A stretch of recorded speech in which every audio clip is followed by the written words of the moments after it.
जय जिनेन्द्र। अठ विह कम मुके अठ गुण अढे अणुव में सिद्धे अठम पुण विणि विठे निठिय कज्जे अवंदिमो नित्यम। पंच परमेष्ठी भगवान की जय। ज्ञानशाला की इस कक्षा में, पिछली कक्षाओं में हम निश्चय सम्यक दर्शन के 8 अंगों को समझ रहे हैं। पिछली ज्ञानशाला की कक्षा में हमने स्थितिकरण और वात्सल्य अंग जो निश्चय स्वरूप को प्राप्त है उसको समझा। आइए उसी क्रम के अनुसार 8वां अंग जो प्रभावना अंग है, निश्चय सम्यक दर्शन का 8वां प्रभावना अंग, उसे हम समझते हैं। विचार है मारूड़ो मनोरह रहे सुहण दिजो चेदा सो जिणाण पहावी सम्मादिट्ठी मुणे दवो। आइए गाथा का अर्थ समझते हैं।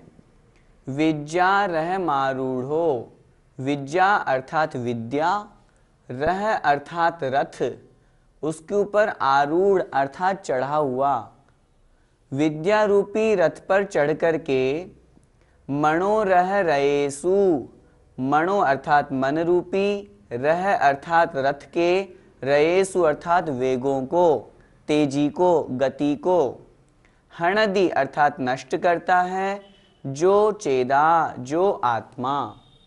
निश्चय सम्यक दर्शन का वर्णन चल रहा है और उसके अंतर्गत जो अपने आत्म स्वरूप में लीन होकर के क्या कह रहे हैं यहाँ पे, विद्यारह मारूढ़ो, विद्या रूपी रथ पर आरूढ़ होकर के, अर्थात अपने शुद्ध आत्मा की उपलब्धि स्वरूप होता हुआ, शुद्धोपयोग होता हुआ वह जीव, वह आत्मा जब अपने मन रूपी रथ के वेगों को नष्ट करता है, अर्थात मन की चंचलता को, उस मन के अंतर्गत उठने वाले अनेक प्रकार के विकल्पों को, भोग आकांक्षा को, ख्याति लाभ पूजा आदि अनेक प्रकार के विकल्पों को, द्रव्य क्षेत्र काल भाव और भव, इन पंच परावर्तन में जो निमित्त है, ऐसे उस चित्त की चंचलता को जो आत्मा नष्ट करता है, सो अर्थात वह आत्मा जिणाण पहावी, जिणाण अर्थात जिनेन्द्र भगवान का जो ज्ञान है, केवल ज्ञान है,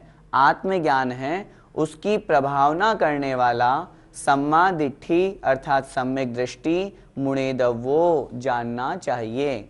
ऐसी उस आत्मा को जिन ज्ञान की प्रभावना करने वाला निश्चय सम्यक दृष्टि जानना चाहिए। यहाँ पर आचार्य कुंद महाराज निश्चय सम्यक दर्शन के अंतर्गत प्रभावना अंग का स्वरूप बता रहे हैं और कह रहे हैं कि ऐसा जीव, ऐसा आत्मा, ऐसे मुनि महाराज जो सभी प्रकार की चंचलता से रहित होकर के, मन में उठने वाले अनेक प्रकार के विकल्पों से रहित होकर के, जो वास्तव में अपने आत्म स्वरूप में लीन हो गए हैं।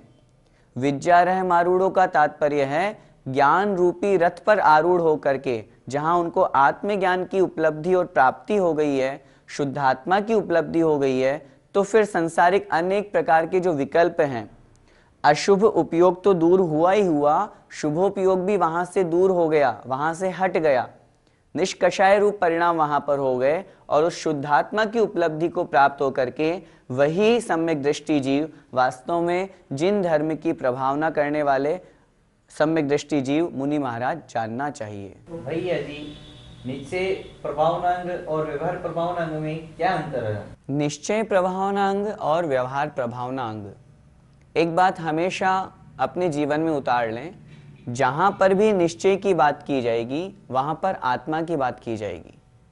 चाहे वह सम्यक दर्शन की बात करें, चाहे सम्यक ज्ञान की करें, चाहे सम्यक चारित्र की करें, अलग अलग भेद रूप जब हम चर्चा करते हैं तो वह सारी की सारी चर्चा व्यवहार रूप हो जाती है।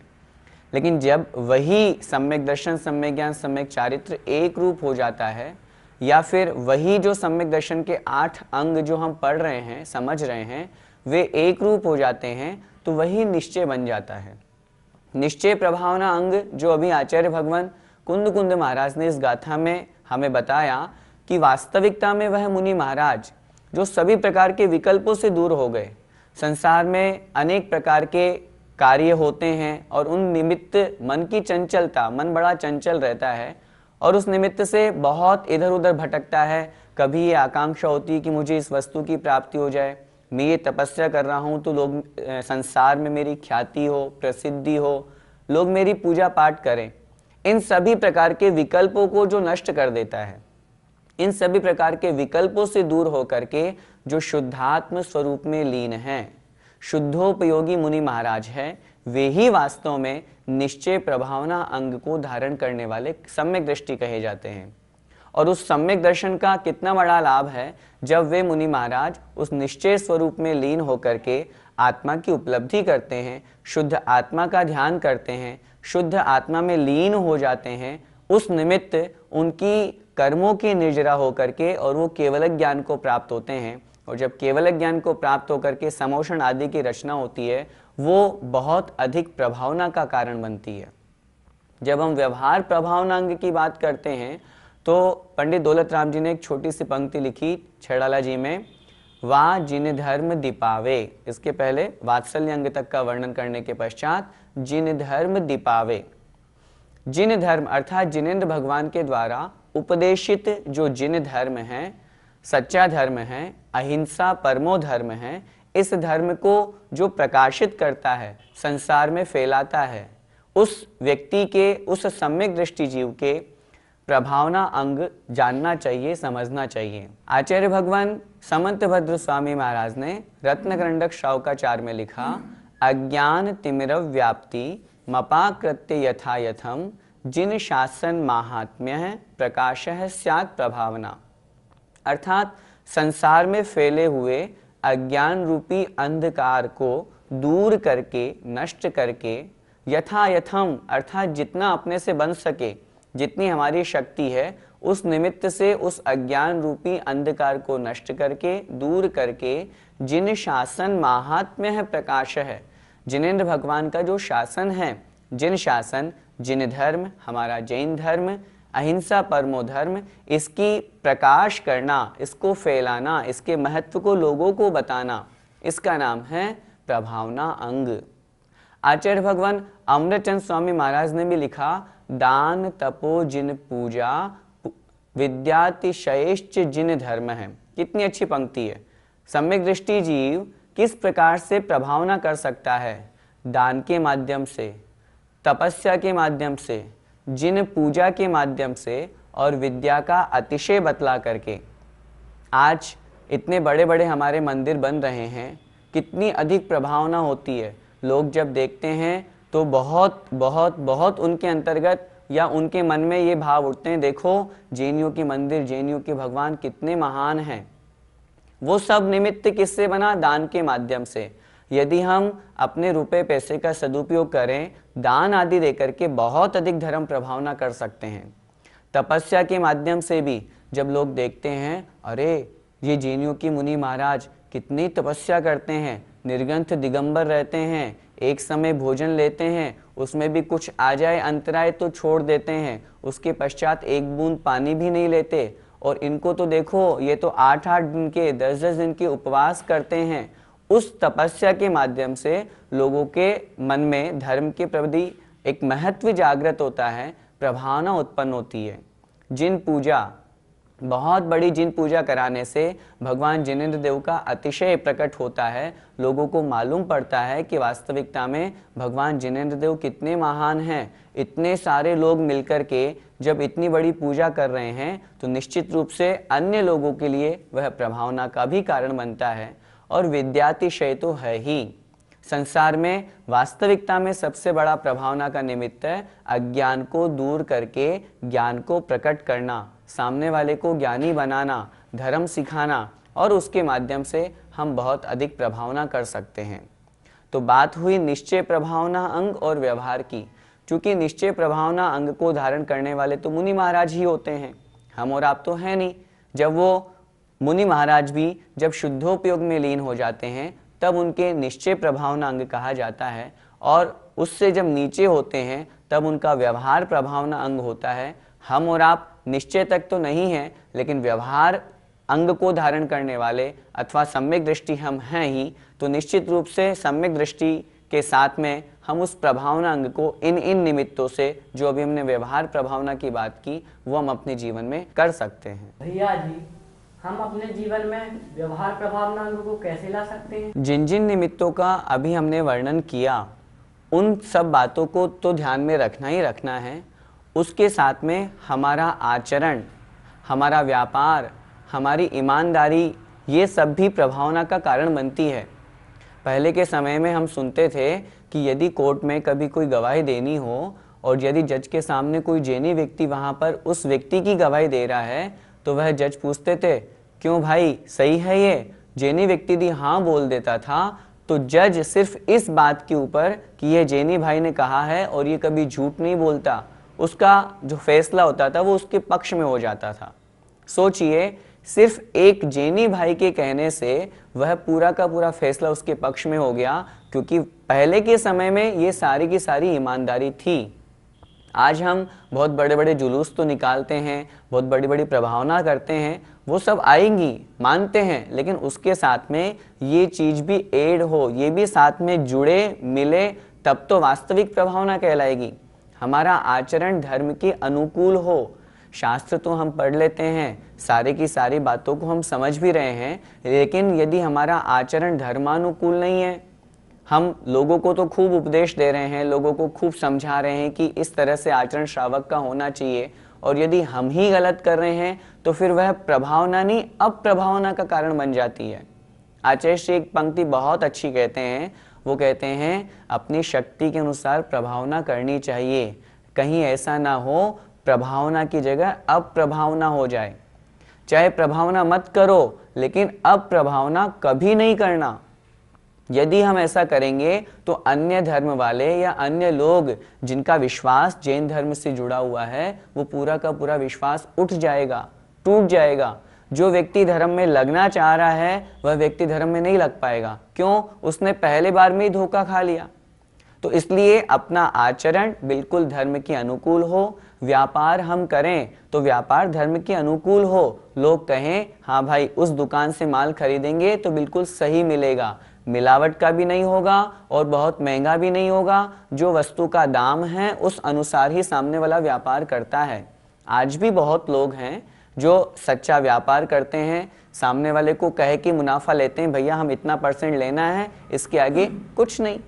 तो निश्चित रूप से उस व्यक्ति का विश्वास जुड़ता है, उस व्यक्ति का विश्वास उस व्यक्ति से तो जुड़ा ही जुड़ा, साथ में वो जब ये जानता है कि देखो ये सेठ जी कितने महान हैं, जैनी हैं, प्रतिदिन भगवान की पूजा अर्चना करते हैं, दान भी करते हैं, सब कुछ करते हैं, तो उसके मन में धर्म के प्रति अनुराग जागृत होता है। वो खुश होता है कि मेरे जीवन में एक ऐसा व्यक्ति हमको मिला जो हमें उस मार्ग पर आगे बढ़ाने वाला है। तो इन सब निमित्तों को भी अपने को सोचना है कि अपने जीवन को हम धर्म के अनुकूल बनाएंगे, ईमानदारी पूर्वक जीवन जिएंगे, व्यापार हमारा अच्छा होगा, तो निश्चित रूप से लोक में हम प्रभावना बहुत अच्छी प्रकार से कर सकते हैं। आजकल हमारे कुछ युवा साथी नॉनवेज की तरफ, शराब की तरफ बढ़ रहे हैं। जब ये सब बातें सुनते हैं कि वो जैनी वहाँ पर ड्रिंक कर रहा था, उस जैनी का व्यापार ऐसा, और वो वहाँ पे गलत काम कर रहा था, गलत काम करते हुए पकड़ा गया, तो शिर शर्म से झुक जाता है। इससे बड़ी अप्रभावना क्या होगी? जहाँ लोग विश्वास करते हैं कि जैनी व्यक्ति और ये तो गलत काम कर ही नहीं सकता, और जब गलत काम में उसका नाम आता है तो पूरी की पूरी जैन समाज शर्मसार हो जाती है। मैं निवेदन करना चाहता हूँ आप लोगों से, जो सुन रहे हैं, आपके आसपास के उन सभी लोगों को आप बताएं, कम से कम हम अपने आप से शुरुआत करें। मेरे युवा साथी जो उस मार्ग पर आगे बढ़ रहे हैं, गलत राह चुन चुके हैं, चुन रहे हैं, उनसे मैं छोटा सा निवेदन यही करूंगा, आप बहुत गलत कर रहे हैं, आप प्रभावना नहीं कर पा रहे, कोई बात नहीं, घर में बैठें, लेकिन कम से कम अब प्रभावना में आप कारण नहीं बने, लोगों का विश्वास नहीं तोड़ें। और उन परिवार वालों को भी मैं इस बात के लिए कहना चाहूँगा, उनको अपने बच्चों पर, अपने युवा जो बेटे बेटियां हैं, उनके ऊपर ध्यान देना चाहिए, कहीं वो गलत राह पर तो नहीं जा रहे, गलत संगति में तो नहीं फंस रहे। उसकी जिम्मेदारी भी हमारी खुद की है। कहीं हमारे भारत देश में पाश्चात्य संस्कृति तो नहीं आ गई कि हमने अपने बच्चों को पैदा कर दिया, पढ़ाया लिखाया, को एजुकेशन के लिए बाहर भेज दिया, सब कुछ हो गया, हम सोचते ही नहीं है कि वो वहां किसके साथ रह रहे हैं, क्या कर रहे हैं, क्या नहीं कर रहे हैं। सभी माता पिताओं को, परिवारी जनों को मैं इतना सा निवेदन करना चाहूँगा कि वो इस विषय पर विचार करें, अपने बच्चों को अनुशासन में रखें। मैं बांधने के लिए नहीं कह रहा, लेकिन कम से कम यदि हम उनके ऊपर थोड़ा अनुशासन रखेंगे तो वो बिगड़ेंगे नहीं, गलत राह पर नहीं जाएंगे। वो निश्चित रूप से, उनको भी यदि हमने सुधार दिया, वो भी सही मार्ग पर लगे हुए हैं, तो वो भी हमारे लिए जिन धर्म की प्रभावना का कारण बनता है। यहाँ पर अभी हमने पढ़ा, वह शुद्ध सम्यक दृष्टि जिनणाण पहावी, अर्थात जिन ज्ञान की प्रभावना करने वाला होता है। वह जिन ज्ञान, आत्मज्ञान, सम्यक ज्ञान क्या है, उसी सम्यक ज्ञान को बतलाने के लिए आचार्य भगवान अगली गाथा कहते हैं। अरिहंत भासियत्थम गणहर देवे ही गंथियम सम्मम सुत्तत्मग्गणत्थम सवर्णा साहंति परमत्थम। सम्यक ज्ञान क्या है और उसके माध्यम से कौन क्या फल को प्राप्त करते हैं, आइए देखते हैं। अरहंत भासियत्थम, अरहंत भगवान द्वारा, भासियत्थम अर्थात कहा हुआ, उपदेशित, प्रतिपादित। गणहर देवे ही, गणधर देवताओं के द्वारा, गणधरों के द्वारा, गंथियम सम्मम अच्छी प्रकार से, सम्यक प्रकार से, गंथियम गूंथा हुआ, गुंफित। सुत्तथ मग्गणत्थम, सुत्तथ, सुत्त अर्थात आगम, अथ अर्थात अर्थ, मग्गण, मग्गण अर्थात अन्वेषण, खोजना, ढूंढना, अथम अर्थात ही जिसका प्रयोजन है। आगम के अर्थ का अन्वेषण करना ही जिसका प्रयोजन है, आगम के अर्थ को प्रकट करना, समझाना, ऐसे उसे कहते हैं आगम अर्थात सूत्र, सम्यक ज्ञान। उस सम्यक ज्ञान को सवर्णा अर्थात साधु, साहंती साधते हैं, परमत्थम परमार्थ को। उस सम्यक ज्ञान के माध्यम से जो साधु होते हैं वो परमार्थ को अर्थात मोक्ष को साधते हैं अर्थात सिद्ध करते हैं। एक बार फिर से देखें कैसा होता है सम्यक ज्ञान। दो बातें यहाँ पर कही, जो अरिहंत भगवान द्वारा प्रतिपादित हो, चार घातिया कर्मों को नष्ट करने के पश्चात केवल ज्ञान को प्राप्त करके जो अरिहंत परमेष्टि 13वें गुण स्थान को प्राप्त हैं, वे जब उपदेश देते हैं दिव्य ध्वनि के माध्यम से, समौषण में, गंधकुटी आदि में, उस निमित्त से जो उन्होंने उपदेश दिया, उस उपदेश को गणधर देवताओं के द्वारा अच्छी प्रकार से गूंथा गया। अच्छी प्रकार से गूंथने का तात्पर्य, चूंकि जिनेंद्र भगवान की जो वाणी वो ओमकारमय है, और उस वाणी को उन गणधर देवताओं के द्वारा आचारांग, सूत्र, कृतांग आदि 12 अंगों रूप में विभाजन किया गया। गूंथने का अथवा गुंफित करने का तात्पर्य है विभाजन करना। उस जिनवाणी को, जिनेंद्र भगवान की वाणी को 12 अंगों रूप विभाजन करना, ये काम है गणधर देवताओं का। वह जो गूंथा वह कहलाया सम्यक ज्ञान। और उस सम्यक ज्ञान का क्या काम है? आगम का जो अर्थ है, उस अर्थ को खोजना ही जिसका प्रयोजन है।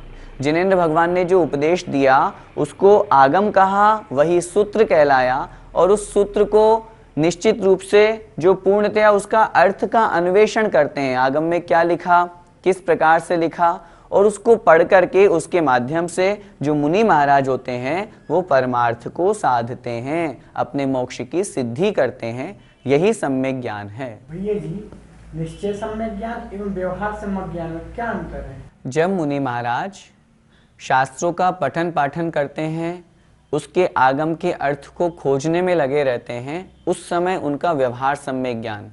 लेकिन जब वे ही मुनि महाराज उस सम्यक ज्ञान के माध्यम से अपने आत्म स्वरूप में लीन हो जाते हैं, वहाँ पर सम्यक दर्शन, सम्यक ज्ञान और सम्यक चारित्र तीनों एक हो जाते हैं, किसी तरह का कोई भेद नहीं रहता, वही निश्चय सम्यक ज्ञान होता है। निश्चय सम्यक ज्ञान अर्थात शुद्धोपयोग, व्यवहार सम्यक ज्ञान अर्थात शुभोपयोग। वह व्यवहार सम्यक ज्ञान मुनि महाराज तो प्राप्त करते ही करते हैं, लेकिन हम और आप भी जब शास्त्रों को पढ़ते हैं, पढ़ाते हैं, स्वाध्याय करते हैं, किसी विषय को देखना होता है, शास्त्रों को पलटते हैं, तो वह हमारा सम्यक ज्ञान, व्यवहार सम्यक ज्ञान कहलाता है। और जब मुनि अवस्था में वो आत्म स्वरूप में लीन हो जाते हैं तो वही उनका निश्चय सम्यक ज्ञान हो जाता है। भैया जी, जिनेंद्र भगवान की वाणी को गणधर देव किस प्रकार से गुम्फित करते हैं? जिनेंद्र भगवान की जो वाणी दिव्य ध्वनि के माध्यम से हमें प्राप्त होती है वो कहते हैं ओमकारमय है।